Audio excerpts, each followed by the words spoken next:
Price lord.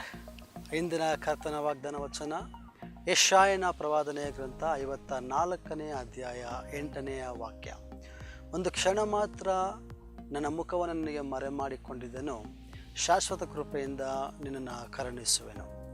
ಕ್ರಿಸ್ತನಲ್ಲಿ ಪ್ರೀತಿಯ ದೇವಜನರೇ, ನಮ್ಮ ಕ್ರಿಸ್ತೀಯ ಜೀವಿತದ ಅನೇಕ ಹೋರಾಟದ ಪರಿಸ್ಥಿತಿಗಳನ್ನು ನಾವು ಎದುರುಗೊಳ್ಳುವಾಗ ಕರ್ತನು ನನ್ನನ್ನು ಮರೆತು ಬಿಟ್ಟಿದ್ದಾನೆ, ಕರ್ತನು ನನ್ನನ್ನು ತಳ್ಳಿಬಿಟ್ಟಿದ್ದಾನೆ ಎನ್ನುವಂಥ ಅನೇಕ ವಿಧವಾದಂಥ ಒಂದು ಸಂದೇಹಗಳು ಮತ್ತು ಅನೇಕ ದುಃಖದ ಒಂದು ಪರಿಸ್ಥಿತಿಗಳನ್ನು ನಾವು ಎದುರಿಸುವಂಥವರಾಗಿದ್ದೇವೆ.